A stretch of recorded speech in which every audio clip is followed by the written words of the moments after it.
kayan da na kwanta da shi ce da daddare ba su bane na tashi na gani a cikina, kuma kayana na gansu a barbace a ƙasa a cikin ɗaki. Ahmad ka gaya min gaske me kai min jiya da daddare? In kika sake furkata wannan karma Allah sai ranki ya baci.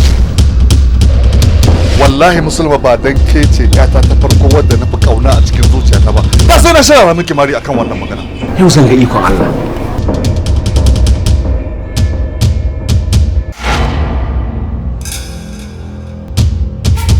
Matan Amadi ne ta mare ni.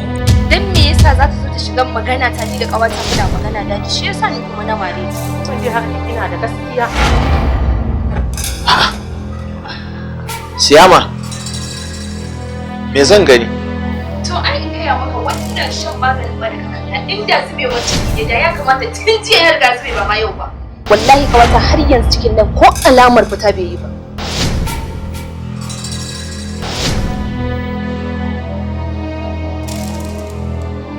Matsiyaci ka zo ka raɓe ni ka raɓi mahaifina ya taimaka maka da kai da mahaifinka kuna zama a ƙarƙashin mu kuna cin dukiyar mu sannan ka zo ka lallaba ka aure ni. Yadda na haifa inna lillahi wa inna ilaihi raji'un. Wannan kawar ta ita ce take daura ta akan wasu shawarwari da take bata marasa amfani. Abba wallahi ba na son auren nan dan Allah dan annabi ku zanyi ba na son Ahmad. Kenan ba za a gaya mata gaskiya ba? Alhali Allah ya ce kulil haqq walau kana murran. Ki ce ba za a gaya mata gaskiya ba, wace ce ita?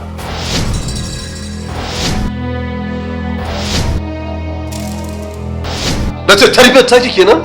Wallahi a makaranta ta samu wannan tarbiyya. To daga yau babu makaranta, na cire ta a makaranta.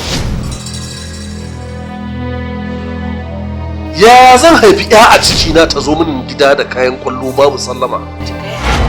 Abin da nake so da kai ka fahimta shi ne kamar yadda masu keke na suka buwaye gari kai ma ka buwaye